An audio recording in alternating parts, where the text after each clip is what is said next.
Assalamualaikum warahmatullahi wabarakatuh.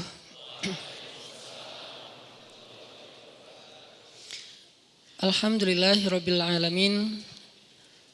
Alhamdulillahilladzi hadana li hadza wa ma kunna linahtadiya laula an hadanallah. Asyhadu an la ilaha illallah wahdahu la syarikalah. Lahul mulku wa lahul hamd wa huwa ala kulli syai'in qadir. Wa asyhadu anna Muhammadan abduhu wa rasuluhu la nabiyya ba'dah. Radina billahi rabba wa bi Muhammadin nabiyya wa bil islami dina.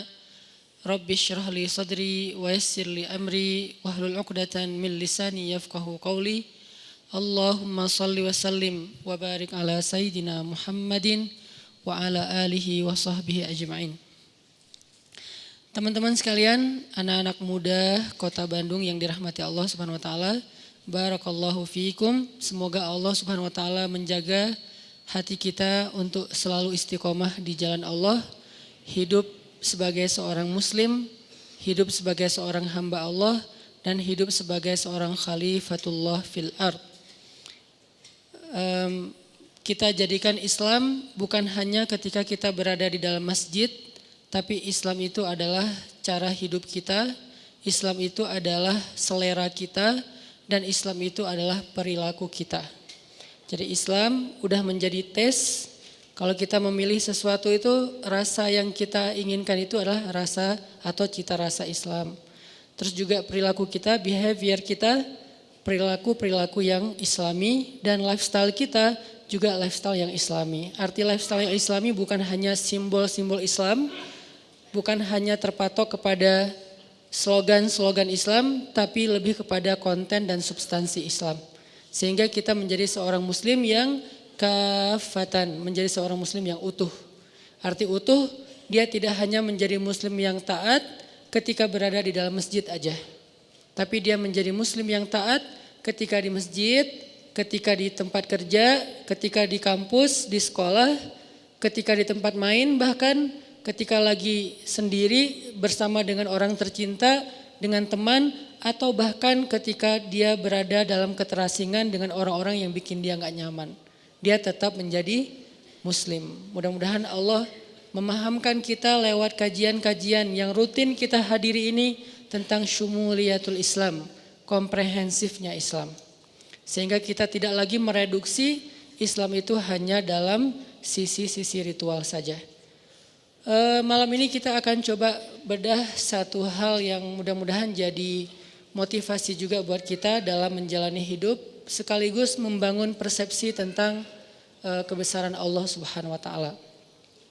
Kalau di posternya mungkin membahas tentang maaf, saya akan coba kembangkan lebih luas sedikit supaya kita punya persepsi, dan nanti ujung-ujungnya sebetulnya salah satu goalsnya adalah agar kita bisa memaafkan orang lain. Kita bahas tentang hikmah. Kita bahas tentang hikmah. Apa itu hikmah dan kenapa pembahasan hikmah ini penting dan gimana cara menjadi orang yang ahli hikmah. Kalau di dalam Al-Quran, Allah Subhanahu wa taala menyebutkan banyak kata hikmah dan banyak cerita hikmah. Kalau kata hikmah secara jelas salah satunya disebutkan di dalam ayat tentang dakwah. Ud'u ila sabili rabbika bil hikmah. Ajaklah manusia kepada jalan Rabbmu, ajaklah manusia kepada jalan Allah, kepada agama Allah bil hikmah, dengan cara yang hikmah. Kemudian juga ada ayat tentang Nabi mengajarkan hikmah. Wa yu'allimukumul kitaba wal hikmah. Dan tugas Nabi adalah mengajarkan kepada kalian Alkitab dan Al-Hikmah. Kemudian juga nanti ada kisah-kisah tentang hikmah. Salah satu yang paling fenomenal itu dan legend banget adalah Luqmanul Hakim. Yang Allah Subhanahu wa taala berikan kepada dia hikmah. Dan Allah juga berikan kepada para anbiya hikmah. Misalnya wa atainahul hukma sabiyya. Kami berikan hikmah kepada Yahya sejak dia masih berusia masih kecil. Sebegitu seringnya kata hikmah disebut di dalam Al-Quran. Kenapa? Apa maksudnya? Terus gimana cara kita mengamalkan kata hikmah ini? Karena kita yakin gak ada satupun diksi Al-Quran itu yang mubazir, yang sia-sia. Walaupun terjemahnya kadang-kadang menurut kita kayak bukan sesuatu yang bold. Kayak misalnya kalau yang bold itu kan tentang kebesaran Allah, Allah Maha Kuasa, Allah apa, kan jelas ya makna yang boldnya nih. Kadang-kadang ada diksi kayak sederhana, perhiasan, yang dulu pernah kita bahas, keindahan yang kita terjemahin jadi keren. Terus sekarang hikmah, ini diksi yang bahkan diulang berkali-kali lebih banyak daripada kata jamal. Dan gak mungkin gak penting. Karena Al-Quran setiap hurufnya aja penting. Apalagi satu kata yang terdiri dari sekian banyak huruf. Sehingga Allah ngasih tahu kita bahwa semua huruf Al-Quran itu penting kadang-kadang dengan sebuah simbol atau dengan sebuah kode. Misalnya alif lam mim gitu. Kenapa ada pembukaan surat cuman satu huruf? Nun, qaf, sod gitu kan? Atau dua huruf yasin, atau tiga huruf alif lam mim, atau banyak kaf ha ya ain sod, semuanya huruf bukan kata. Kenapa Allah buka surat-surat tersebut dengan huruf? Karena Allah pengen ngasih tahu salah satu maknanya, semua huruf Al-Quran itu penting. Sehingga yang kita baca walaupun cuman qaf itu penting. Minimal kalau kita nggak tahu makna lebih dalam, pentingnya apa? Qaf aja kalau kita baca dapat pahala. Coba kalau kita baca yang lain selain Al-Quran, satu huruf nggak akan mengandung pahala, walaupun juga nggak mengandung dosa, biasa aja gitu. Yang biasa aja itu namanya mubah, nggak berpahala, nggak dosa ya, nggak dilarang, nggak disuruh, biasa aja. Kita baca nama seseorang, nama orang penting banget, udah lengkap dibaca pun belum tentu berpahala kan. Tapi kalau Al-Quran belum lengkap satu huruf aja, udah 10 kebaikan. 10 kebaikan itu Allah nyebutnya, Nabi nyebutnya dengan istilah hasanah. Hasanah itu bukan hanya angka pahala yang menurut kita cuma angka akhirat. Hasanah itu biasanya lebih sering dan lebih identik dengan dunia. Berarti satu huruf kita baca Al-Quran, kita kayak dijanjiin sama Allah dapat 10 kebaikan dalam hidup kita hari itu. Misalnya pagi-pagi, qaf, udah 10 loh. Besok nun, lo ngapain sih? Cari berkah. Jadi cuma satu huruf doang. Kebayang satu huruf aja bisa sekeren itu gitu. Apalagi satu kata, kalimat, ayat, surat, juz, dan khatam. Ini dahsyat banget. Ini kayak kode dari Allah, baca Quran itu gak sia-sia teman-teman. Kita gak bisa baca fasih aja dapat pahala yang utuh. Apalagi fasih maka dilipat menjadi 10 kali lipat. Beda banget dengan kita baca yang lain, walaupun membaca yang lain itu insya Allah kadang beberapa hal masih bermanfaat. Kayak baca buku atau baca majalah, baca WA, baca grup, baca caption orang di sosial media, baca komen mantan. Ya mungkin dia komennya motivasi, aku udah halal nih, kamu kapan gitu kan. Jadi kayak motivasi gitu kan. Itu kan motivasi juga, dan kadang lebih greget loh kalau dimotivasi mantan ya. Kayak pengen duluan, siapa duluan yang sukses gitu kan. Terus sudah sukses pengen bikin dia nyesel kan gitu. Niatnya dari awal udah gak benar. Oke, kita belajar tentang hikmah. Apa sih arti hikmah? Banyak, karena bahasa Arab ini punya makna yang sangat beraneka macam dan luas banget. Tapi salah satu arti hikmah yang sering banget diulang-ulang oleh ulama adalah hikmah itu kayak akibat, dampak. Dan by the way, akibat itu juga bahasa Arab, akibah. Wal akibatu lil muttaqin. Artinya apa? Akibat atau kesudahan hasil yang baik itu adalah hak orang yang bertakwa kata Allah. Wal akibatu lil muttaqin. Akibat artinya kayak hasil yang baik adalah hak bagi orang yang bertakwa. Itu sama kayak Allah berjanji, wa may yattaqillah yaj'al lahu makhraja wa yarzuqhu min haitsu la yahtasib. Wa may yattaqillah yaj'al lahu min amrihi yusra. Wa may yattaqillah yukaffir anhu sayyi'atihi wa yu'zim lahu ajra. Siapa yang bertakwa kepada Allah, Allah kasih jalan keluar. Siapa yang bertakwa kepada Allah, Allah kasih surprise, kejutan. Siapa yang bertakwa kepada Allah, Allah kasih kemudahan. Siapa yang bertakwa kepada Allah, Allah hapuskan dosa-dosanya. Siapa yang bertakwa kepada Allah, Allah lipat gandakan balasannya, rewardnya, jazanya. Ini semuanya disebut dengan akibah. Disebut dengan hasil, akibat. Walaupun arti akibat dalam bahasa kita mungkin sedikit lebih ringan. Kalau dalam bahasa Arab, akibah itu artinya kesudahan, hasil. Wal aqibatul lil muttaqin, berarti hasil yang baik adalah hak orang yang bertakwa. Jadi bisa dibilang hikmah itu agak mirip dengan makna akibah atau akibat, kesudahan, efek. Nah, kalau di dalam ayat tentang dakwah, maka arti hikmah itu adalah orang yang bijak itu, orang yang hikmah adalah orang yang kalau dia berdakwah, dia ngomong, dia bikin caption, dia komen, dia mikirin efeknya. Bukan mikirin maunya. Ini kurang hikmah. Mungkin kalau kita terjemahin lebih luas lagi, hikmah itu bijak kalau bahasa kita. Hikmah itu bijak. Orang yang ahli hikmah, bahasa Arabnya disebut al-hakim. Luqmanul hakim, Luqman yang bijak sana. Berarti orang yang bijak itu adalah ketika berdakwah, dia mikirin efek dari caption saya ini apa? Efek dari komen saya ini apa? Efek dari cara ngomong saya, sikap saya, program saya atau apapun yang kita rencanain itu apa? Terhadap dakwah. Ini namanya orang yang ud'u ila sabili rabbika bil hikmah. Bukan cuman pengen mengekspresikan maunya dia. Ini kurang bijak nih. Misalnya lagi ngejos kan, ngomong aja terserah dia mau terima atau enggak. Nah, ini enggak mikirin efek. Terserah orang mau nerima atau nolak, terserah dia. Yang penting saya kan udah ngomong. Nah, ini namanya agak sedikit belum matang menurut saya. Kenapa? Karena dia masih berdakwah untuk nunjukin sikap dia. Kalau dia tuh bold, kalau dia tuh ngejos, kalau dia tuh orangnya pemberani, orangnya misalnya sangat loyal kepada agama, pengen nunjukin doang kalau dia itu orangnya hebat gitu. Nah, ini belum bijak. Kalau orang yang bijak, dia nggak mikirin tentang ekspresi pribadi, dia mikirinnya, nih keterima nggak ya yang saya sampaikan?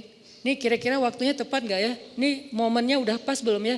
Nih kira-kira dia ngerti nggak ya kalau ngomongnya seberat ini atau serumit ini gitu? Ini namanya orang yang hikmah. Ud'u ila sabili rabbika bil hikmah. Ajaklah orang kepada agama Allah dengan bijaksana. Arti dengan bijaksana, kita terus mikirin banget apa ajakan yang buat orang insya Allah akan nyaman. Kemudian dia bisa paham, lalu dia nerima. Ini salah satu di antara arti hikmah. Tapi yang kita akan bahas bukan hikmah dari sisi itu, karena itu agak berat. Lagian itu bukan untuk dipraktekin sehari-hari, lebih ke orang yang memang khusus berdakwah atau apa gitu. Yang kita pengen bahas hikmah dalam kehidupan kita sehari-hari. Karena arti hikmah itu adalah efek, akibat, atau kesudahan, atau kejadian yang berlaku setelah sesuatu, maka hikmah dalam kehidupan kita sehari-hari itu artinya adalah apa hal yang akan Allah tunjukkan setelah ini. Nah, ini nih arti hikmah. Makanya kan kita bilang ambil hikmahnya aja, kan suka gitu kan ya. Ambil hikmahnya aja. Itu kalimat nasihat tuh bijak banget loh, tuh keren banget dan penting tuh. Bukan sekedar basa-basi untuk bikin orang yang lagi kena musibah lebih sabar. Bukan basa-basi, itu nasihat yang mungkin diambil dari hadis-hadis yang banyak terus jadi satu kalimat sederhana. Ambil hikmahnya aja. Artinya tunggulah kejutan dari Allah, sesuatu yang baik sesudah ini, itu maksudnya. Dan orang yang ahli hikmah adalah orang yang paling sabar untuk menunggu kejutan itu. Ini orang yang ahli hikmah dalam konteks kehidupan sehari-hari. Orang yang paling sabar menunggu, apa sih yang Allah rencanakan di balik ini? Apa sih kebaikan yang Allah pengen ngasih di balik ini? Apa sih kejutan yang sedang Allah sediakan untuk saya di balik ini? Ini orang yang ahli hikmah banget, ini hakim banget nih. Dan itulah Luqmanul Hakim. Salah satu makna dari hakimnya Luqman, dia selalu mampu untuk bersabar menunggu kebaikan yang Allah sediakan untuk dia di balik satu ketentuan, takdir Allah atau apapun. Sehingga dia menjadi orang yang sabar, menjadi orang yang ridho. Ridho itu apa? Nerimo. Kalau sabar, kalau ridho itu nggak mau memprotes Allah. Kalau sabar itu dia nggak mau ngeluh, kalau ridho dia nggak mau protes. Kalau ngeluh kan lebih kepada masalah ya. Kok saya gini, kok saya gitu. Kalau protes apa maunya Allah, ini nggak ridho nih. Nah Luqman menjadi orang yang paling sabar, ridho, happy lagi tuh. Padahal kalau kita lihat Luqman itu kehidupannya sangat biasa banget dibandingkan kita nih. Satu, dia orang Ethiopia, Habasyah, orang kulit hitam. Kayak satu kampung gitu sama Bilal. Kedua, dia budak. Dia kalau kita gimana pun maaf mungkin miskinnya kita, diri kita tuh masih milik kita, bukan milik orang lain. Kalau budak sampai dirinya aja milik orang lain. Terserah mau dijual kemana-mana. Bahkan kalau dia nikah, dia hanya boleh menikah dengan sesama budak yang istrinya juga milik orang lain, milik tuannya. Kita kadang-kadang sebagai orang yang mungkin kerja di orang lain, ngerasa sebagian dari waktu kita itu milik perusahaan, milik atasan kita, yang dia yang nentuin, kamu harus masuk kerja, kamu nggak boleh cuti dulu sekarang, kan gitu kan. Kalau Luqman itu lebih dahsyat loh. Seutuhnya dirinya, waktunya, bahkan kehidupannya milik tuannya. Dia nggak punya hak apapun. Satu-satunya milik dia cuma hati doang. Karena itu yang gak bisa dimiliki siapapun. Cuman hati doang. Artinya dengan kondisinya sebagai budak yang gak punya apa-apa. Yang bahkan dirinya, istrinya, anaknya semuanya milik tuannya. Dia masih menjadi orang yang selalu mengatakan Alhamdulillah, Alhamdulillah, Alhamdulillah. Kok bisa orang kayak gini? Malah dia berbaik sangka terus sama Allah. Sampai dia nasihatin anaknya dengan goal supaya anaknya itu kagum kepada Allah. Allah itu baik banget sama kita. Allah itu selama ini selalu ngasih kita kebaikan, nikmat, anugerah dan karunia segala macam. Kok bisa orang dengan status Luqman tapi malah lebih sering bersyukur kepada Allah. Sehingga salah satu kalimat hikmah yang Allah ajarkan kepada Luqman, anishkur lillah wa may yashkur fa innama yashkuru li nafsih. Kata Allah, kami berikan hikmah kepada Luqman sehingga dia menjadi orang yang bersyukur kepada Allah. Bukan kami berikan nikmat ya, ini beda nih, ini kalimat detail banget. Kami berikan hikmah kepada Luqman sehingga dia menjadi orang yang bersyukur. Harusnya kan kalimat yang kalau menurut kita harusnya yang lebih tepat tuh kami berikan kepada Luqman nikmat sehingga dia menjadi orang bersyukur kan. Kenapa dia malah bersyukur tapi yang dikasih hikmah bukan nikmat? Ini bedanya pemahaman orang yang ahli hikmah dengan kita yang terbatas. Kalau buat kita syukur itu untuk nikmat. Tapi buat Luqman bukan itu yang paling penting. Ketika Allah udah berikan dia hikmah, kata Allah wa may yu'tal hikmah faqad utiya khairan katsira. Siapa orang yang Allah kasih hikmah berarti dia telah diberikan khairan katsira, kebaikan yang sangat banyak. Siapa yang dikasih hikmah oleh Allah berarti dia dikasih khairan katsira. Allah yang bilang katsir. Kalau kita bilang ya Allah dunia ini nikmat yang banyak, kata Allah dunia itu hanyalah mata'un qalil. Dunia itu cuman kesenangan yang qalil, sedikit. Sedangkan hikmah Allah bilang katsira. Terus sebanyak apa tuh? Kalau seluruh dunia ini dikumpulin kita dapat emas, kita dapat segala macam harta tambang kayak gitu kan. Jadi punya pulau di mana-mana, kita jadi raja satu-satunya di muka bumi. Seperti Zulkarnain, seperti Fir'aun, seperti Namrud, seperti Sulaiman. Semua raja yang pernah ada, bukan raja yang sekarang. Raja sekarang kan kotak udah wilayahnya udah kecil-kecil ya. Kayak Raja Dubai, cuman Dubai doang. Abu Dhabi bukan milik dia. Padahal satu negara tuh, Emirat. Tapi dibagi dua raja. Yang satu bagiannya Abu Dhabi, yang satu lagi bagiannya Dubai. Yang satu pesawatnya Emirat, yang satu lagi pesawatnya apa? Ya itu deh, ada dua pesawat kan, kayak kita kayak Garuda sama apa gitu. Kita ada yang lain gak sih? Ya kalau di Emirat itu ada Emirat, ada satu lagi saya lupa. Etihad. Abu Dhabi, Etihad. Kalau Dubai, Emirat. Dua raja nih. Satu negara kecil yang penduduknya cuma 1,5 juta, Itu kelihatan gimana istananya kalau teman-teman tahu Dubai itu. Dengan Khalifah Towernya, kemudian dengan istana-istana lain yang di view pantai. Apalagi sekarang Dubai itu jadi kayak destinasi sport ekstrim kan. Yang loncat dari gedung, yang loncat dari pesawat, yang tapi nggak ada yang bunuh diri ya, loncat profesional gitu, bukan loncat karena masa lalu. Terus kayak kalau itu banyaknya di Jepang, Korea itu loncat dari masa lalu. Kalau di Dubai itu profesional. Itu punya 2 orang doang loh. Bisa kayak wah kaya banget ya. Tapi kata Allah mata on qalil, itu mah sedikit. Apalagi cuman dapat wilayah kecil, dapat dunia aja. Raja Saudi, Raja Dubai, Raja di Eropa kan banyak kerajaan juga tuh. Mereka digabung semuanya kerajaannya di depan Allah, kata Allah mata on qalil, dikit. Terus giliran hikmah kata Allah khairan katsira, kebaikan yang banyak. Itu kebayang gak tuh seberapa banyaknya? Ini logika iman dengan logika kita manusia biasa. Nah Allah bilang orang yang dikasih hikmah berarti dia dapat khairan katsira. Artinya apa? Dia tuh lebih beruntung daripada Raja Dubai, lebih beruntung daripada Raja Abu Dhabi, lebih beruntung daripada Raja Saudi, raja kerajaan manapun di muka bumi, dia lebih beruntung.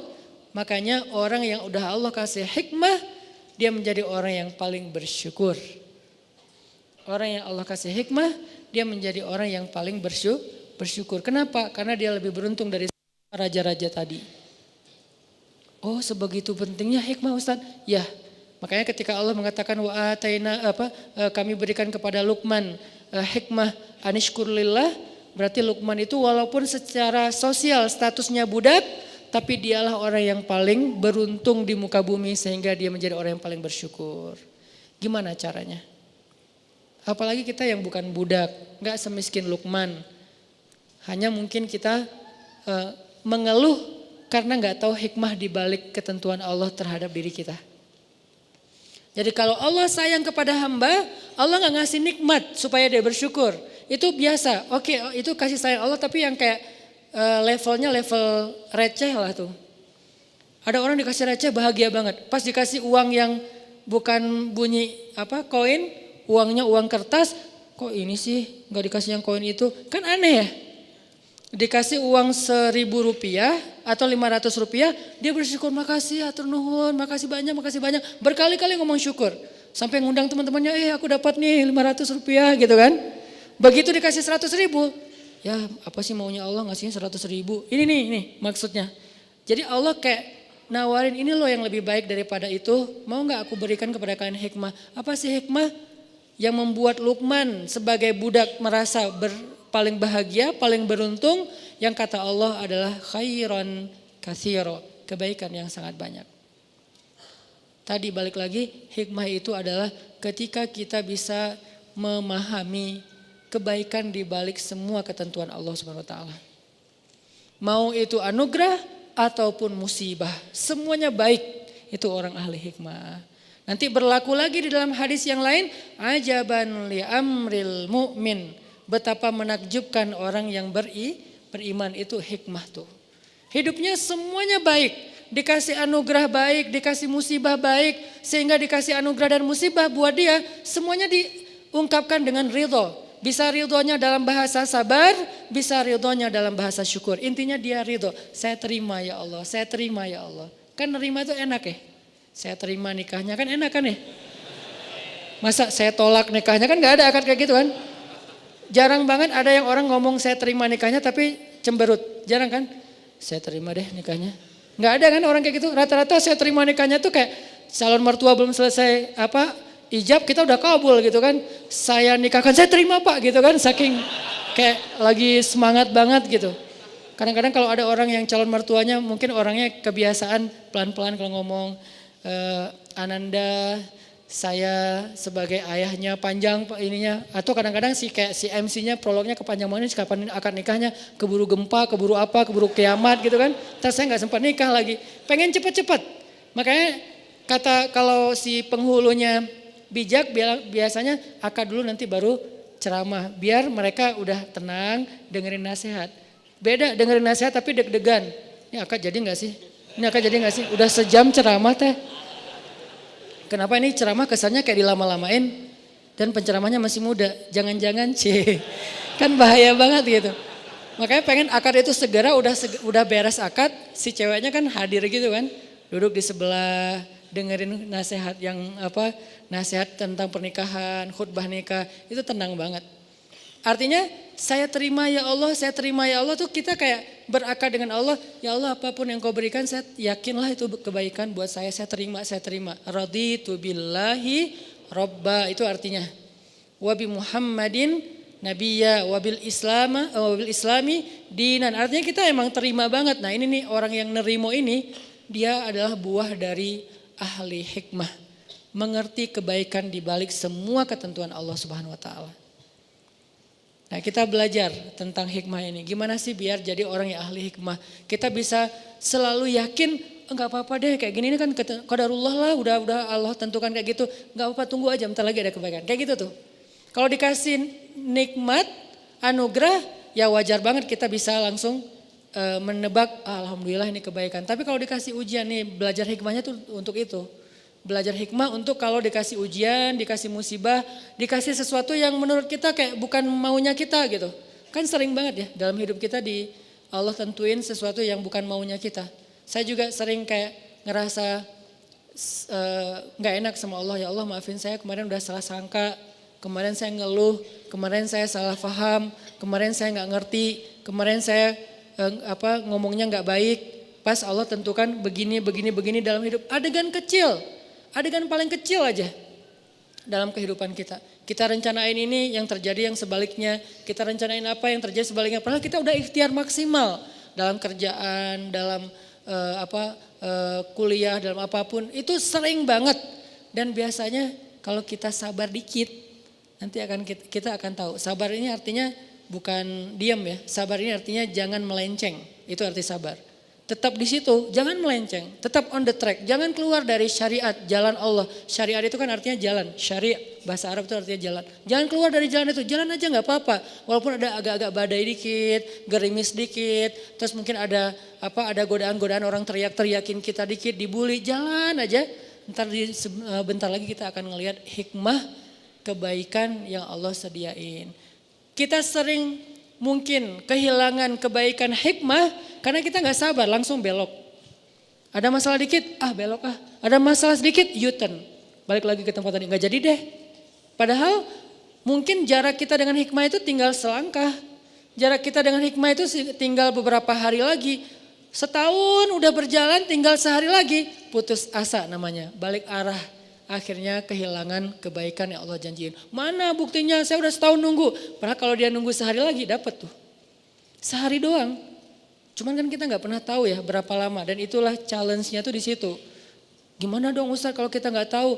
Justru kalau kita tahu namanya bukan hikmah. Karena hikmah itu sengaja Allah sediakan buat mereka yang yakin bukan yang tahu.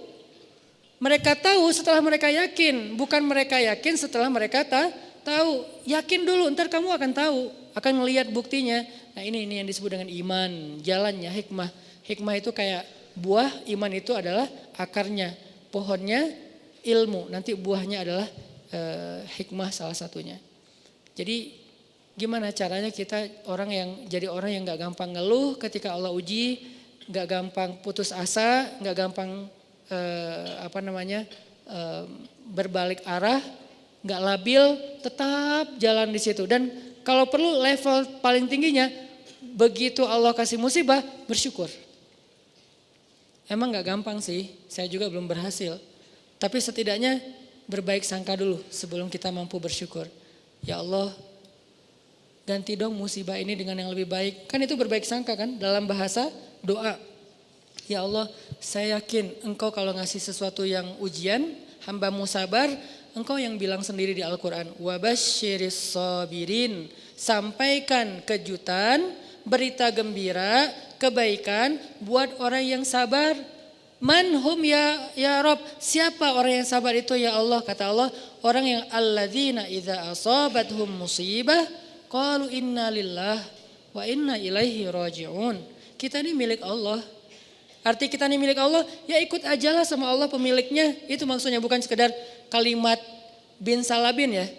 Innalillahi wa inna ilaihi rajiun. Mana ya Allah, kan saya udah ngomong ininya mantranya. Itu bukan mantra. Innalillahi itu bukan mantra. Innalillahi itu kalimat tarajju kalau secara bahasa. Apa arti tarajju? Rujuk. Rujuk itu artinya balik lagi. Kalimat ketika kita mengembalikan semuanya kepada langit. Itu arti innalillah. Kalau kita belum mengembalikan ke Allah, berarti belum innalillah. Walaupun kita udah ngulangin teks itu berkali-kali. Innalillah wa inna ilaihi rajiun. Tapi apa sih maunya Allah nih? Innalillah wa inna ilaihi rajiun. Gak rela banget sih innalillah wa inna ilaihi rajiun. Allah gak fair sama saya, innalillah wa inna ilaihi rajiun. Ngomong beribu-ribu kali, kalau belum kembalikan kepada Allah hasilnya, hikmahnya, berarti belum taraju. Jadi kalimat innalillah bahasa Arabnya kalimat taraju. Subhanallah kalimat tasbih. Alhamdulillah kalimat tahmid. Allahu Akbar kalimat takbir. Astaghfirullahaladzim kalimat istighfar. Nah, innalillah kalimat taraju. Masing-masing ada judulnya kan, ada sebutannya. Nah, apa arti taraju? Mengembalikan lagi kepada Allah. Jadi begitu kita bilang innalillah, ya sih ini kan juga milik Allah. Harta kita innalillah. Inna itu bukan saya, kita. Kita di sini, saya, keluarga saya, harta saya, rumah saya, kerjaan saya, hidup dan mati saya. Nahnu, kita semua lillah, milik Allah. Masa kita marah kepada orang yang mengambil miliknya sendiri? Kecuali dia ngambil milik kita, baru kita marah. Ini kan punya saya. Tapi ngomong innalillah, tapi kayak gak rela kan berarti samanya kita bilang innalillah. Ya sih, tapi kan ini punya saya. Kan gak nyambung ya, klise ya. Kalau innalillah berarti kita benar-benar yakin ini tuh milik Allah, dititipin di saya ya. Terserah Allah mau ngambil kapan aja. Tapi saya berharap ya Allah titipin lagi dong yang lebih bagus. Gitu kan. Ini nih manusiawinya kita. Dan Allah sayang ke hamba yang kayak gitu. Yang penting dia sadar, yang penting kamu jangan klaim itu milik kamu ya, apalagi ganti nama di sertifikat gak boleh. Namanya tetap nama saya, kamu cuma ngontrak. Begitu nanti kata yang pemilik rumah, kontrakannya ini udah habis, aku ambil ya rumahnya. Oh ya gak apa-apa, saya boleh ngontrak rumah yang lain yang punya tuan yang lebih bagus. Itu Allah suka kayak gitu, yang gak Allah suka, enak aja nih kan saya udah tinggal di sini setahun, gak boleh kayak gitu. Kita tuh cuma ngontrak, terus ketika Allah mau ngambil, ridho aja, innalillah, oh ya ini punya tuan, ambil aja. Boleh nggak saya tinggal, saya nggak punya rumah nih, boleh nggak saya tinggal di rumah bapak yang lebih bagus? Oh boleh itu ada apartemen saya lebih bagus di pusat kota, boleh nggak apa-apa, tinggal aja di situ. Kalau orang nanya nih rumah siapa, jangan bilang rumah kita, ini namanya nggak taraju kan, bilang rumahnya bapak fulan, rumahnya teman saya, rumahnya siapa misalnya kayak gitu. Begitu datang setahun lagi, Mas kayaknya anak saya baru nikah mau dipakai apartemennya, saya ambil gak apa-apa. Oh ya gak apa-apa Pak, ya emang milik Bapak. Saya malah bersyukur setahun udah dipakai gratis gitu kan. Tapi saya mau tinggal di mana ya Pak, kan gitu kan ya. Oh ya udah nanti saya cariin, ada yang lebih bagus. Cuman anak saya gak suka, mungkin buat Bapak, buat Mas lebih nyaman. Yang mana ditunjukin, mau pilih yang mana. Oh yang ini boleh gak, ternyata lebih gede lagi. Kayak gitu aja terus, Allah tuh baik sebetulnya. Udah kita ngontrak gratis. Ketika Allah ambil, itu Allah mau mindahin kita ke yang lebih baik. Masalahnya kenapa nggak dapat? Karena kita udah ngeluh dan marah-marah kepada si pemilik kontrakan. Akhirnya jadilah kita homeless, nggak punya apa-apa. Padahal kalau kita mau ridho dikit, nggak apa-apa ini memang punya bapak, dikasih yang lebih bagus nanti tempat tinggalnya. Ini yang disebut dengan hikmah. Insya Allah nanti kita lanjutin lagi setelah sholat isya. Kita lanjutkan tentang hikmah. Yang tadi arti hikmah itu adalah belajar untuk memahami kebaikan di balik sebuah peristiwa. Terutama peristiwa-peristiwa yang buat kita tuh kita hindarin. Kita gak suka peristiwa yang kayaknya musibah, bencana, ujian kayak gitu-gitu. Kita belajar memahaminya. Nah yang namanya hikmah dia gak bisa difahami kecuali dengan dua syarat. Satu, berbaik sangka kepada Allah atau iman. Kedua, sabar karena dia nggak bisa seketika. Kita akan ngerti hikmah kalau kita nggak sabar. Karena biasanya hikmah itu baru kita mengerti setelah beberapa lama. Nah dalam proses menunggu beberapa lama sampai kita ngerti maunya Allah apa, kebaikan dan kejutan yang Allah sediakan itu apa, yang dibutuhin itu adalah sabar. Sehingga ulama mendefinisikan salah satu di antara makna sabar, intidharul faraj min indillah. Arti sabar itu menunggu datangnya jalan keluar dari Allah. Menunggu datangnya kebaikan dari Allah. Intizar, menunggu. Itulah sabar. Jadi selama seseorang menunggu, kata Nabi, menunggu datangnya pertolongan Allah adalah ibadah. Nunggu doang. Jadi orang sakit nunggu sembuh sambil dia berobat. Kan berobat juga enggak 24 jam setiap detik kan. Minum obat sehari 3 kali. Tapi kan ada masih panasnya, sakitnya, nyerinya.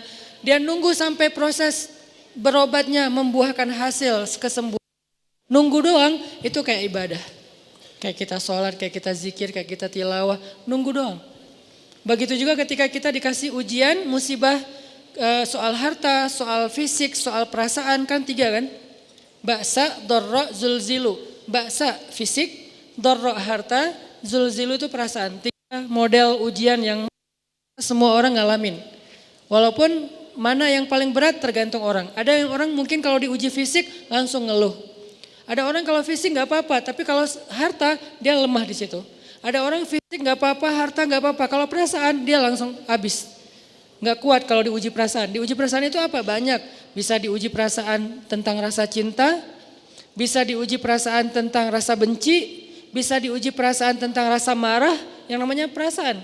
Cinta, benci, marah, kangen, itu semuanya ujian. LDRan itu zulzilu, terguncang. Apalagi LDRan habis akad nikah, itu lebih zulzilu lagi, berapa skala Richter gitu kan, guncangannya tuh. Karena zulzilu itu zalzalah, idza zulzilatil kan itu artinya guncangan.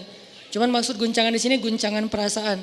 Nah, orang yang menunggu datangnya pertolongan Allah, kebaikan yang Allah janjiin, nunggu doang itu udah ibadah. Dan itu disebut dengan intizar, penantian itu sama dengan sabar. Penantian itu sama dengan sabar. Dan kita nggak akan ngerti hikmah sebelum kita bisa benar-benar komitmen dengan 2 hal tadi. Berbaik sangka sama Allah, pasti ada kebaikan di setelah ini. La'allahu khair, inna lillahi wa inna ilaihi raji'un. Yang kedua, dia sabar, nungguin sampai datangnya pertolongan Allah. Nah ini namanya hikmah. Kalau kita terbiasa mengerti hikmah teman-teman, sampai ke tingkat yakin ada hikmah, yakin ada hikmah, yakin ada hikmah. Kemudian kita dikenal dengan Al-Hakim, orang yang bijak, karena selalu yakin kepada hikmah-hikmah yang baik di sisi Allah. Maka hidup kita itu gak ada buruknya, semuanya baik. Ajaban li amril mu'min, inna amrohu kullu khair. Semua urusannya khair, baik. Kenapa? Karena dia ahli hikmah, selalu yakin kepada kebaikan di balik satu ujian. Serumit apapun dan seburuk apapun ujian itu. Seberat apapun ujian itu, seenggak logis apapun ujian itu, pokoknya ada kebaikan. Mana contohnya Ustadz? Salah satu contoh cerita hikmah yang paling kontroversi adalah cerita hikmahnya Nabi Khidir.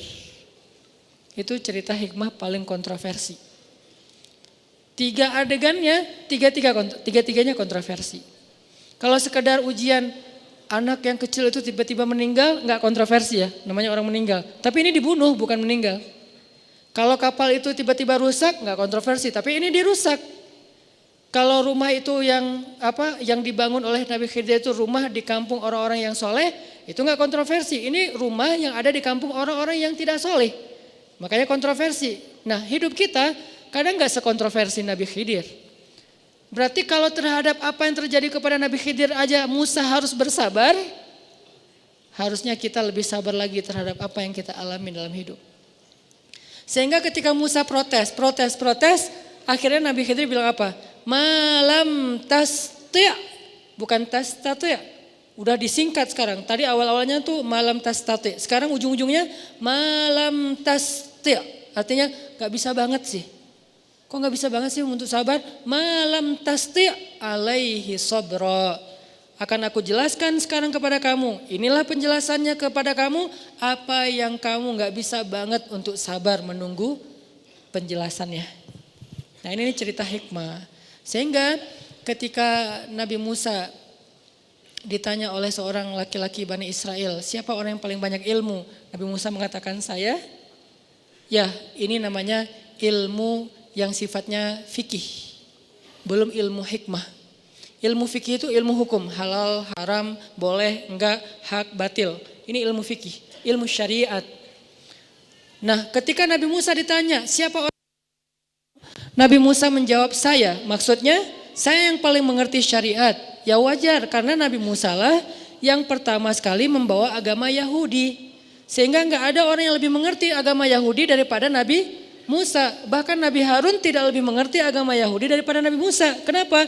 Karena Nabi Musa itu Rasul, Nabi Harun itu Nabi. Rasul itu satu level di atas Nabi. Ini dua hal yang berbeda. Ini kebiasaan di Mesir, ulama kalau ngomong itu ngebalikin angle yang positif. Jangan bawah tapi atas. Saya bisa bilang Nabi itu satu level di bawah Rasul. Artinya Harun itu Nabi Yahya, itu Nabi Zakaria, itu Nabi Imran. Sebagian ada yang bilang itu Nabi Maryam, sebagian ada yang bilang itu Nabi. Dan mereka semuanya ngikutin agamanya Rasul Musa alaihissalam. Ngikuti agamanya Nabi Musa, itu Yahudi. Baru nanti Yahya ngikutin agama Isa. Ketika Isa udah lahir, terus bawa agama baru dengan kitab suci yang baru namanya Injil dengan agama Nasara atau Nasrani. Artinya gak ada yang lebih mengerti syariat Yahudi daripada Nabi Musa. Sebagaimana gak ada yang lebih mengerti syariat Islam daripada Nabi Muhammad. Jadi wajar Nabi Musa gak salah jawabnya. Siapa yang paling banyak ilmu? Nabi Musa mengatakan, saya. Yang paling ngerti, kalau kalian pengen tahu tentang agama Yahudi, tanya saya deh. Kemudian Allah mengatakan, wahai Musa, carilah seorang laki-laki di antara pertemuan dua laut, dia punya ilmu yang kamu tidak punya. Dia punya ilmu yang kamu tidak punya. Apa yang dia punya dan Nabi Musa enggak punya? Nabi Musa padahal paling ngerti syariat. Adakah yang lebih ngerti syariat daripada Musa? Enggak ada emang. Tapi ada satu ilmu lagi namanya ilmu hikmah. Yang Nabi Musa tidak mengerti. Datanglah Nabi Musa, singkat cerita ketemu dengan Nabi Khidir. Lalu Nabi Musa melamar jadi murid, pengen ikut Nabi Khidir. Terima saya untuk ngikuti Anda, ikut guru. Jadi ini nih pelajaran penting ya buat kita bahwa ilmu itu didatangi, bukan mendatangi. Nabi Musa bilang, saya akan berjalan untuk menemukan pertemuan dua laut. Kalau nggak ketemu saya akan jalan seumur hidup. Demi mencari guru. Padahal Nabi Musa itu kalau mau cara gampang bisa. Caranya gimana? Ya Allah, datangkanlah Khidir kepada saya. Bisa kan? Kenapa? Musa itu kalimullah. Apa arti kalimullah? Sering teleponan sama Allah. Kalim itu ngomong langsung, cuman gak ngelihat orangnya, bukan fit call ya. Jadi kayak nelpon gitu. Kalau Nabi Muhammad langsung, lebih dahsyat lagi. Kalau Nabi Musa langsung ngomong tapi gak ketemu. Ini kalau bahasa sekarang tuh kayak nelpon. Kan gampang banget tinggal nelpon Allah, ya Allah saya pengen ketemu Khidir di mana ya? Gak apa-apa deh saya datengin tapi Allah kasih tahu saya harus kemana. Atau kalau bisa Khidir yang ketemu saya, kan saya yang lebih tinggi derajatnya daripada Khidir. Kan secara derajat kenabian Musa lebih utama daripada Khidir. Semua ulama sepakat Musa lebih utama. Bahkan di antara para anbiya Musa itu masuk 5 kategori nabi papan atas, ulul azmi namanya. Berarti kan kata Allah, faddalna ba'dahum ala ba'd. Kami utamakan sebagian mereka atas sebagian yang lain. Lahum darajatun, mereka bertingkat-tingkat. Kan manusia seperti itu di sisi Allah, cuman yang tahu pastinya Allah. Cuman dari sisi keilmuan Musa itu lebih utama daripada Khidir. Harusnya Khidir yang diundang kepada Musa untuk datengin Musa. Enggak, tapi dalam konteks ini bukan siapa yang lebih utama, siapa yang pengen belajar. Muridnya bisa seorang pejabat, muridnya bisa seorang pengusaha yang udah konglomerat banget, muridnya bisa lebih tua. Tapi kalau dia yang belajar, dia yang datangin gurunya. Walaupun gurunya lebih muda, walaupun gurunya mungkin lebih miskin, walaupun gurunya bukan pejabat rakyat jelata, tapi kan dia guru. Maka konsep rumus dasarnya ilmu didatangi, bukan mendatangi. Sehingga ketika Imam Malik diundang oleh raja untuk ngajarin raja ke rumah, ke istana raja, Imam Malik mengatakan ilmu itu didatangi bukan mendatangi. Akhirnya raja datang ke rumah Imam Malik. Sampai di rumah Imam Malik, raja duduk di atas, Imam Malik duduk di bawah. Langsung yang pertama dibuka itu bukan bab ilmu tapi bab adab, etika. Karena etika lebih dulu daripada ilmu. Seperti yang kata Ustaz Umar Mita beberapa video kan, akhlak lebih utama daripada ilmu. Ada orang yang punya ilmu banyak teori ayat hadis tapi kurang akhlaknya. Sehingga yang pertama dibuka adab murid kepada guru. Pertama duduk di bawah, langsung rajanya duduk di bawah gitu. Ini karena penting banget. Kok gitu sih, kok nggak langsung bahas aja hal haram? Enggak, tetap etika nomor 1. Akhirnya Nabi Musa jalan nyari Nabi Khidir. Pas sudah ketemu, pengen ikut guru, saya boleh nggak ikut engkau wahai Tuhan? Saya pengen belajar ilmu kepadamu. Apa jawaban Khidir? Kamu nggak akan sabar sama saya. Jadi yang mau diajarkan Nabi Khidir kepada Musa, sabar menunggu hikmah. Bukan tentang ini halal Musa, ini haram. Enggak, Musa udah ngerti itu. Ini agama Yahudi itu harusnya gini, kamu salah konsep sih. Enggak, karena konseptor agama Yahudi itu adalah Allah, kemudian yang menyampaikannya Musa. Ya udah gak ada masalah dengan syariat. Sekarang masalah hikmah. Kamu gak sabar sama saya. Bagaimana kamu akan sabar terhadap sesuatu yang kamu gak ngerti? Nah ini nih, bersabar terhadap sesuatu yang kita gak ngerti. Kalau ngerti wajar dong kita sabar. Misalnya Allah bilang, ya kamu saya uji ya karena nanti mau dikasih yang lebih bagus. Sabar banget kan kita? Kayak cerita saya misalnya hilang motor 21 juta, gak apa-apa ya Hanan, aku ambil 21 juta ntar dikasih motor yang 31 juta. Oh siap ya Allah, sami'na wa ata'na, kan gampang kan ya. Allah gak ngomong gitu, pokoknya diambil aja. Apa maunya Allah? Tapi kan saya gak ngerti, itu disebut dengan hikmah. Sabar terhadap sesuatu yang kita gak ngerti. Kalau kita ngerti itu bukan hikmah, itu wajar banget. Kata Nabi Khidir, bagaimana kamu akan sabar terhadap sesuatu yang kamu gak ngerti? Kata Nabi Musa, saya akan berusaha, izinkan saya untuk mencoba, saya akan bersabar. Kata Nabi Khidir, kalau gitu syaratnya kamu boleh ikut saya tapi gak boleh komen. Boleh ikut saya tapi gak boleh komen. Ini kayaknya untuk jadi murid seperti Nabi Isa kita kayaknya perlu belajar nih. Ikut ulama jangan banyak protes. Kalau mau protes biar sesama ulama. Kita sebagai murid jangan protes ulama. Kalau kita berbeda pendapat dengan ulama boleh dengan satu syarat. Karena kita mengambil pendapat ulama yang lain. Bukan mengambil pendapat pribadi. Ini salah. Kalau menurut kita, kalau kita ngomong gini, saya nggak setuju dengan ustadz itu. Karena menurut saya itu salah. Tapi kalau kita ngomong gini, saya nggak setuju dengan ustadz itu karena menurut ustadz ini. Nah ini kan memilih dua pendapat ulama ya. Nah ini boleh. Nggak apa-apa dan itu fair. Karena Islam itu mazhab, banyak mazhab.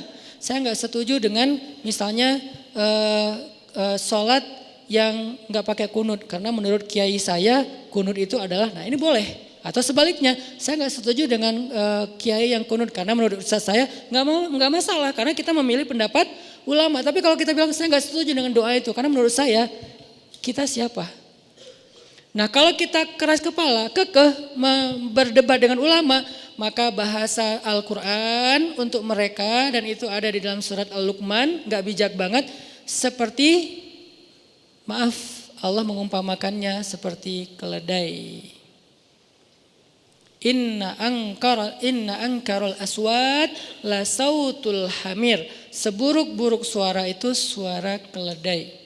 Apa maksud perumpamaan ini? Ini peribahasa Quran karena Al-Quran juga punya peribahasa. Seburuk-buruk suara, suara keledai. Apa maksudnya? Keledai di surat Al-Jumu'ah, surat yang lain adalah simbol hewan yang bodoh.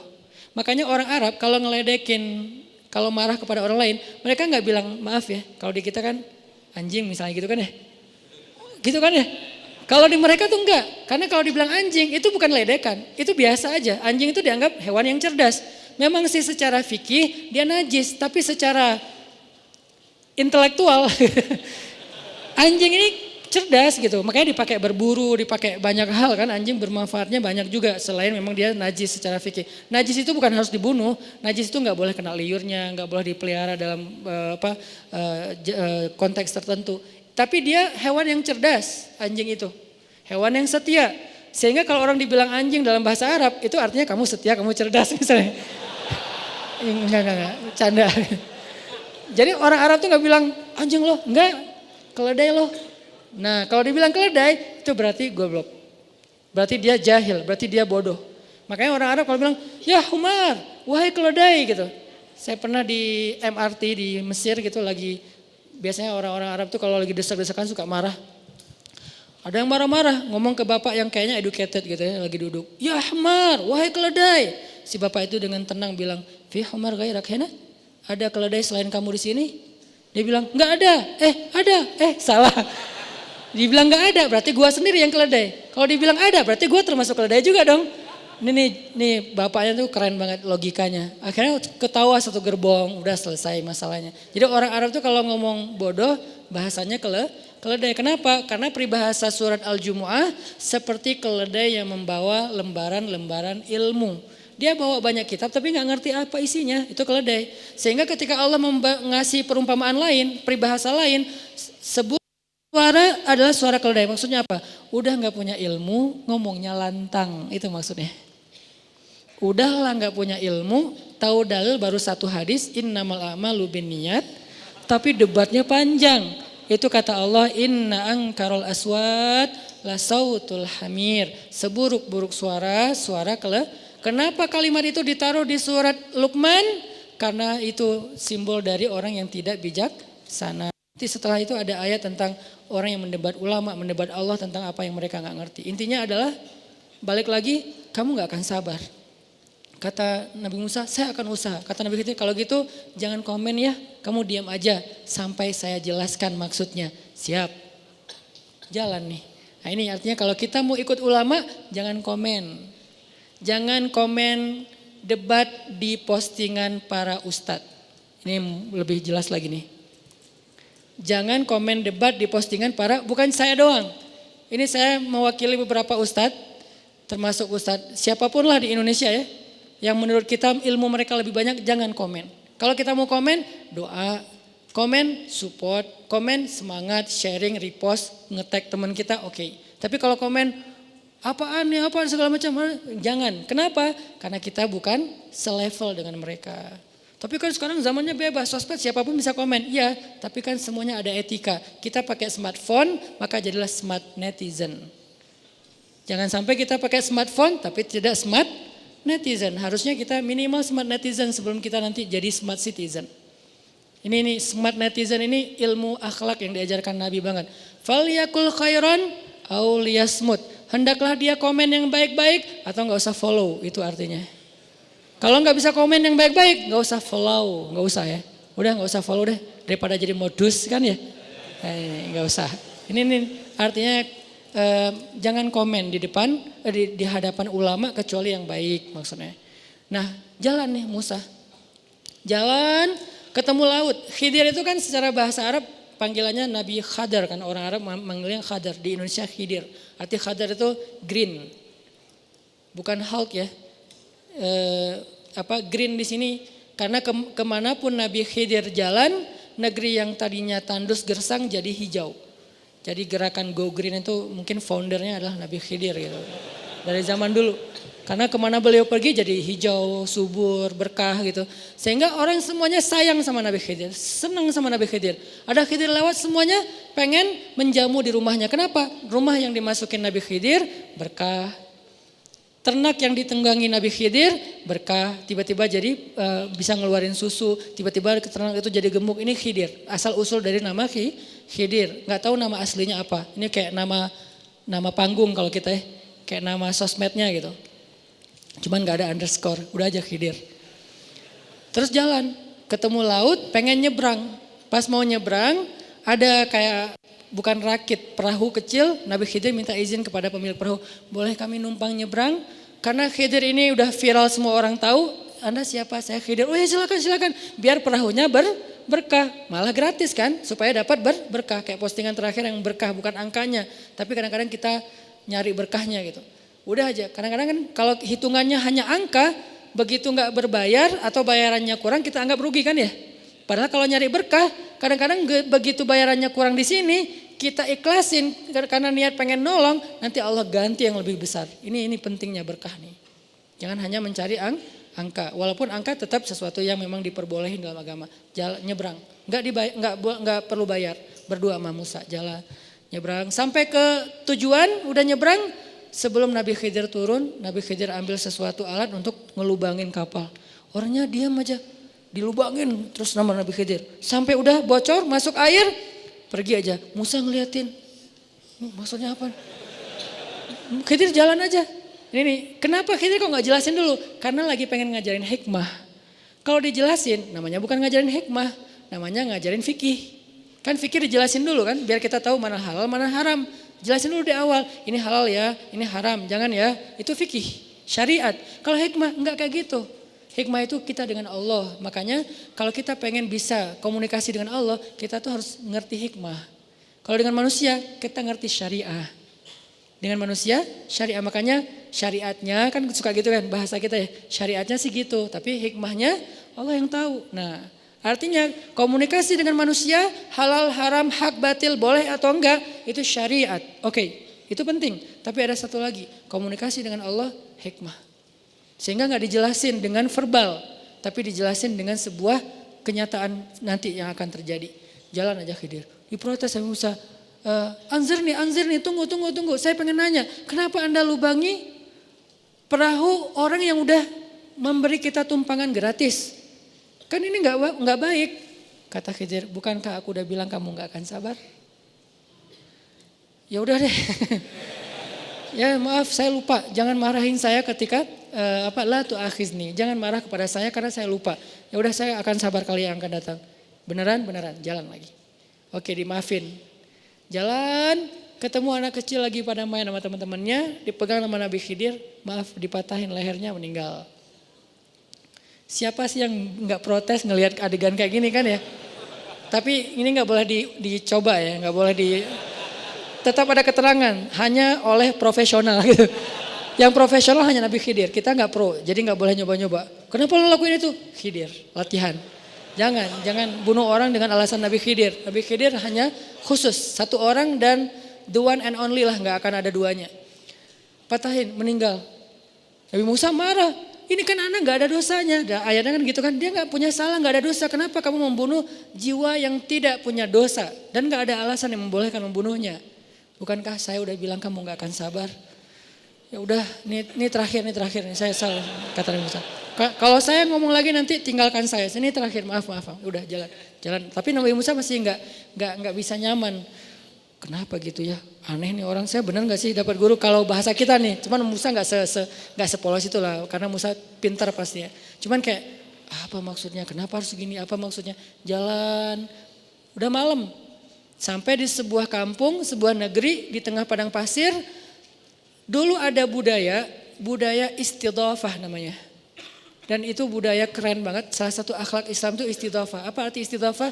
Memberikan tumpangan untuk orang tamu musafir bermalam dan dikasih makan. Itu budaya Islam. Dan Nabi Ibrahim yang paling jago dalam bab istidhafah.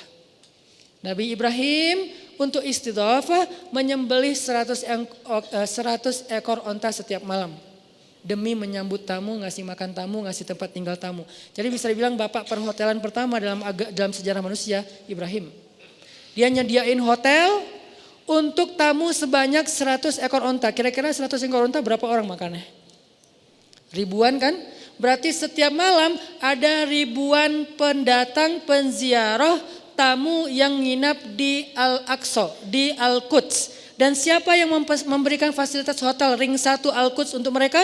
Gratis, makan gratis, full buffetnya itu udah full board, direfill lagi, bintang 5 aja kalah. Ibrahim setiap malam menyembelih 100 ekor onta untuk tamu. Berarti Ibrahim kaya banget. Kisah Ibrahim miskin itu hanya sementara, pas perjalanan dari Irak ke Palestina. Sampai di Palestina kaya raya. Dan itu kebayang riwahnya bikin manajemen hotel, kemudian catering, terus suppliernya dari mana gitu kan ya. Kayak pekerja-pekerja, enggak segampang, makanya imajinasikanlah sejarah, enggak sesederhana yang kita bayangin. Berarti Ibrahim ini keren banget manajemennya. Memberdayakan masyarakat Al-Quds itu bagus banget sehingga semuanya dapat pekerjaan. Ada yang punya onta jadi supplier onta setiap hari 100 ekor onta kan kebayang berapa ribu sebulan. Ini hebat banget nih. Dan waktu itu masih terjaga budaya istidhafah itu wajib. Kalau ada musafir, maka RT RW itu harus punya sebuah program, ini tempat kayak penginapan, guest house. Harus disediakan di setiap negeri itu guest house buat tamu. Nah datang ke sebuah negeri gak ada guest house-nya. Ngetuk pintu rumah orang gak ada yang bukain, semuanya pelit. Gak mau istidhafah dan itu aib dalam sejarah. Gak boleh kayak gitu. Akhirnya mereka terpaksa nginep di sebuah rumah yang udah roboh, hampir roboh gitu, rumah yang gak jadi gitu. Kalau kata teman-teman tuh BCA, bangunan Can Angges gitu ya, yang belum jadi gitu. Udah nginap aja, tapi ini bukan bank ya, ini hanya istilah gitu. Udah aja di bawah nginap, dingin-dingin, terus hujan. Pagi-paginya pas sudah selesai nginap di sana, akhirnya Nabi Khidir malah kayak renov gitu. Rumahnya dibangun lagi sampai bagus. Seharian kerja udah capek. Nabi Musa bilang, harusnya kamu minta ongkos nih untuk kerjaan ini. Kenapa? Soalnya kan mereka pelit sama kita hitung-hitungan. Kamu juga harus hitung-hitungan. Nabi Khidir mengatakan, hadza firaqu baini wa bainak. Inilah perpisahan aku dengan kamu. Salah ngomong Nabi Musa, gak sabar ya. Karena gregetan, masa sih mau bantu orang yang pelit. Akhirnya inilah perpisahan kita. Sekarang aku akan jelaskan kepada kamu semua hikmah di balik peristiwa yang kamu gak sabar menunggu penjelasannya. 1. Perahu yang aku bocorin itu, cuman dibocorin gak dirusak total. Bocorin dikit biar masuk air, kemudian mereka menunda keberangkatan untuk nambal dulu. Kenapa? Karena di tengah lautan ada raja kayak pembajak gitu yang merampas perahu-perahu yang lewat. Aku berharap mereka tidak jadi korbannya sehingga aku lubangin. Lalu mereka menunda keberangkatan dan tidak jadi korban pemalakan atau dibegal di tengah jalan gitu.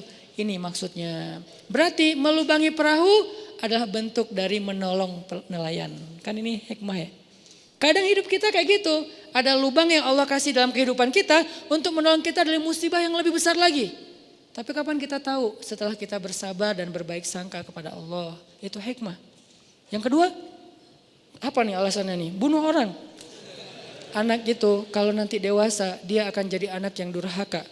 Dia akan mengajak kedua orang tuanya untuk kufur kepada Allah, syirik kepada Allah. Sebelum itu terjadi, maka aku menyelamatkan orang tuanya dan anak itu dengan cara Allah memberikan aku perintah untuk menyelesaikan urusan dia. Diwafatkan gitu. Diwafatkan sehingga dia meninggal sebelum dia balik. Dan orang tuanya nanti akan Allah ganti dengan anak yang lebih baik daripada dia. Memang hanya Allah yang bisa melakukan ini. Tapi maksudnya kadang Allah ngasih ujian yang berat banget dan gak logis menurut kita. Kebaikan yang menurut kita itu apalagi nih alasan Allah? Tetap ada alasan. Yang ketiga, kenapa dibangun rumah di kampung orang yang pelit? Karena rumah itu satu-satunya milik orang yang soleh di kampung itu. Kebenaran orangnya udah meninggal, anaknya anak yatim. Aku berharap nanti kalau anak itu besar, mereka tinggal di situ dan mengambil harta warisan yang tersimpan di bawah rumah tersebut. Ada lagi kebaikan. Jadi 3 kali Nabi Khidir melakukan sesuatu yang menurut Musa salah, ternyata 3-tiganya adalah khair kalau mengerti hikmahnya. Inilah apa yang malam tasti alaihi sabra. Inilah yang kamu gak sanggup bersabar untuk mengetahui penjelasannya. Hikmah. Kata Nabi Muhammad SAW mengomentari ayat ini. Kan Nabi bacain terus komen ya. Ini namanya tafsir hadis. Jadi komen terhadap ayat dari hadis. Sebaik-baik tafsir itu tafsir Quran dengan Quran, kemudian tafsir Quran dengan hadis. Nabi yang bilang, kata Nabi, seandainya saudaraku Musa itu sabar sedikit lagi, maka Allah akan mengajarkan kepada dia banyak hikmah-hikmah yang luar biasa. Tapi qadarullah Musa tidak sabar. Intinya itu pelajaran buat kita teman-teman. Hikmah itu emang kayak gitu, misteri. Kalau kita pengen tahu komunikasi sama Allah, apa maunya Allah? Caranya 2, berbaik sangkalah kepada Allah. La'allahu khair. Mudah-mudahan ada kebaikan di sini. Innalillahi wa inna ilaihi raji'un. Apapun bahasa kita, baru yang kedua, tunggu aja. Tunggu tanpa mengeluh, tunggu jangan return, tunggu jangan turn left atau right, pokoknya jalan aja lurus. Istiqomah dan dawam. Istiqomah artinya komitmen, dawam artinya konsisten. Terus saja jalan. Insya Allah nanti kita akan melihat malam tasti alaihi sabara. Sesuatu yang kita tidak sabar untuk menemukan penjelasannya. Inilah tentang bab hikmah. Mudah-mudahan jadi motivasi buat kita dalam menjalani hidup. Karena pastinya banyak banget rencana-rencana kita yang kadang belum bisa terwujud seperti yang kita pengenin. La'allahu khair. Mudah-mudahan ada kebaikan di balik itu. Yang penting jangan salahin Allah. Kalau ada yang tidak benar, salahkan diri kita sendiri. Menyalahkan diri sendiri itu bagus untuk memperbaiki sikap kita ke depan. Tapi menyalahkan Allah justru bikin kita tidak lagi berakad untuk dapat balik suatu peristiwa. Yuk kita tutup dengan doa kepada Allah Subhanahu wa taala. Semoga Allah memahamkan kita ilmu yang kita tidak mengerti, menguatkan hati kita untuk selalu senantiasa sabar di jalannya. A'udzu billahi minasy syaithanir rajim. Bismillahirrahmanirrahim. Alhamdulillahi rabbil alamin. Ar-Rahmanir Rahim. Maliki yaumiddin. Iyyaka na'budu wa iyyaka nasta'in. Ihdinas siratal mustaqim. Siratal ladzina an'amta 'alaihim ghairil maghdubi 'alaihim waladdallin.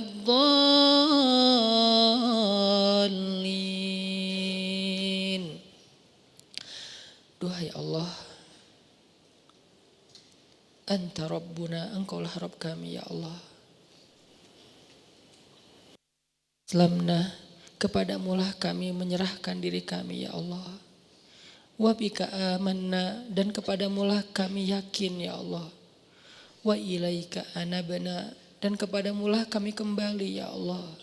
Wa alaika tawakkalna, dan kepadamulah kami serahkan urusan kami ya Allah. Wa bika khasamna, karena engkaulah kami menjadi sabar, kuat dan tabah ya Allah. Ilahana, Engkau yang maha mendengar. Engkau tidak pernah lelah mendengar curhat hamba-hambamu. Engkau tidak pernah bosan mendengar keluh kesah hambamu yang berdoa dan memohon kepadamu. Engkau yang memperkenankan doa Yunus, yang meminta ampun dan berdoa kepadamu di dalam perut ikan, di dalam 3 kegelapan. Kegelapan malam, kegelapan lautan, dan kegelapan perut ikan. Engkaulah yang memperkenankan doa Ayyub alaihissalam ketika ia memohon kesembuhan kepadamu. Engkau juga yang memperkenankan doa Ibrahim alaihissalam ketika ia diuji dengan dibakar ke dalam api. Engkau yang memperkenankan doa Musa alaihissalam ketika di hadapannya ada lautan dan di belakangnya ada musuh. Sehingga engkau selamatkan mereka dengan menyeberangkan mereka ke tempat negeri yang engkau berkahi. Ilahana, perkenankanlah doa dan pinta kami ya Allah. Fahamkanlah kepada kami hikmah setelah engkau fahamkan kami syariah. Mungkin kami sedikit demi sedikit mulai belajar mana yang halal, mana yang haram. Sedikit demi sedikit kami mulai belajar mana yang baik, mana yang tidak. Sedikit demi sedikit kami mulai belajar mana yang hak, mana yang batil. Sedikit demi sedikit kami mulai belajar mana yang ibadah, mana yang maksiat. Sehingga selangkah kami mulai berjalan di jalan yang engkau ridhai. Selangkah demi selangkah kami mulai meninggalkan dosa-dosa dan masa lalu kami yang kelam. Tapi terkadang ya Allah, setelah kami faham syariah dan mengikutinya, lalu kami engkau hadapkan dengan sebuah ujian. Maka fahamkan kami hikmah ya Allah. Jangan sampai karena kami tidak faham hikmah, karena kami tidak sabar dan berbaik sangka kepadamu, akhirnya kami meninggalkan syariah karena berputus asa ya Allah. Kami mendengar cerita seseorang yang berhijrah karena engkau, yang berhijrah karena berharap kebaikan kepadamu. Mereka meninggalkan pekerjaan mereka yang haram dan syubhat. Mereka tinggalkan keuntungan-keuntungan mereka selama ini karena ingin mendapatkan keberkahan dalam rezeki, ingin memperbaiki diri, ingin berjalan sesuai dengan syariatmu.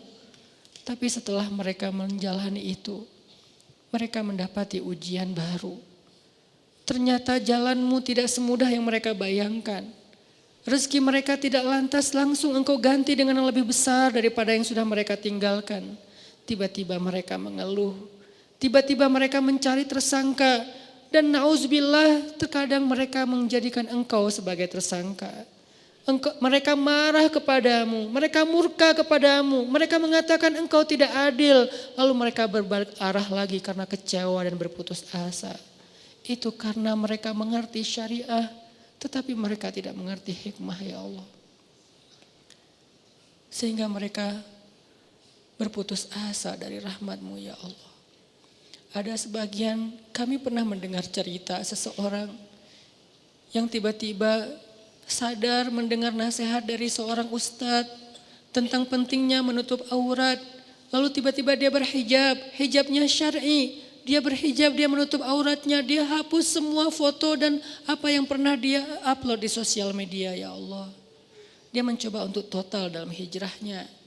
Dia meninggalkan semua pergaulan yang syubhatnya. Dia tutup auratnya serapat mungkin yang dia bisa. Tiba dia mendapatkan ujian dari apa yang dia lakukan itu.